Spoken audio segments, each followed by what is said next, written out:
quand cela, quand on se moque de moi, quand on me juge. Voilà, devant tous ces trucs, non, il n'y a pas de blessure, il n'y a pas de problème.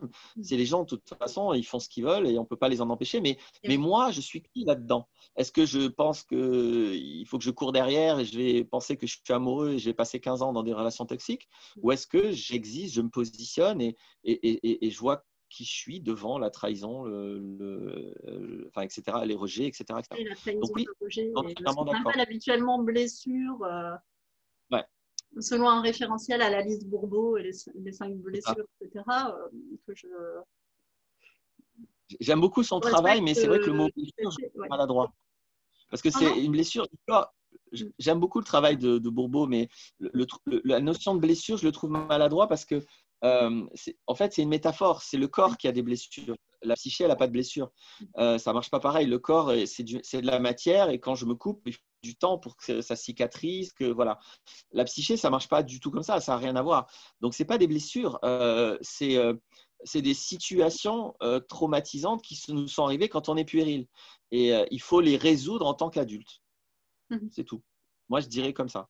Après, on peut ressentir les dissonances, souffrances psychiques, etc. dans son corps et comme une blessure physique et matérielle. Donc, pour moi, la métaphore, elle est pas inintéressante. Il y a des manifestations claires et vives de souffrance de type affective dans le corps. Donc, utiliser le terme de blessure ne me semble pas si inapproprié, bien qu'il soit insuffisant. Voilà, on peut replacer effectivement dans cette perspective. Enfin, voilà, c'est mon avis. Disons, on pourrait dire qu'il est approprié pour décrire le phénomène, Oui. parce que ce que tu viens de dire, je suis d'accord.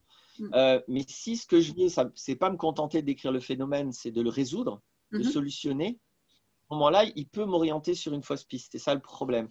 C'est-à-dire que, par exemple, ce dont tu parles, c'est-à-dire qu'on va sentir dans le corps effectivement des choses. Donc ça, c'est ce que moi j'appelle l'empreinte sensorielle. Quand on a des émotions, les émotions, à partir d'une certaine intensité, elles s'impriment dans le corps et ça fait vraiment des douleurs. Et Oui. ça fait vraiment effectivement quelque chose qui ressemble à des blessures. On va se sentir envahi, on va se sentir… des fois, c'est très, très douloureux, hein, les émotions. Donc ça, c'est une réalité que je ne nie pas effectivement. Maintenant, c'est juste l'empreinte sensorielle. Et cette empreinte, elle cesse quand je résous non pas l'émotion, parce que l'émotion est une alarme, on ne résout pas une alarme. Je ne cherche pas à régler les voyants de mon tableau de bord dans ma voiture, je cherche à régler le problème dans le moteur ou dans le pneu, etc. Donc les voyants, ce n'est pas là qu'il faut faire les choses. Donc de la même manière, quand vraiment profondément je vois la cause de mes émotions, blessures si on veut, et que je le transcende, il n'y a plus ni l'émotion, ni le truc dans le corps. Hein. Il n'y a plus ça.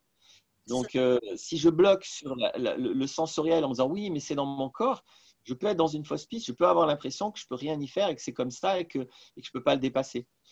D'autant plus que cette émotion, elle sera là, y compris quand intellectuellement j'ai compris le truc. Ouais. C'est-à-dire que l'émotion, elle est là tant que je n'ai pas transcendé le truc, tant que le problème n'est pas dépassé, elle est là.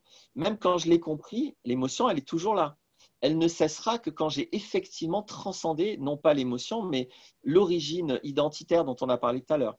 Et là, il n'y a plus l'émotion, il n'y a plus la douleur dans le corps. Moi, ça, c'est des trucs que j'ai vécu et j'aide les gens principalement à ça, c'est-à-dire des grosses bascules qui font que ce qui me mettait dans un inconfort et dans une douleur monumentale il y a un quart d'heure, maintenant, c'est OK, c'est réglé, quoi.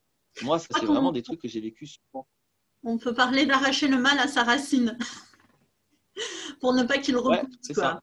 Il y a une métaphore végétale qu'on peut utiliser pour parler de ça. Une fois que le mal a été arraché, il n'y a plus de manifestation.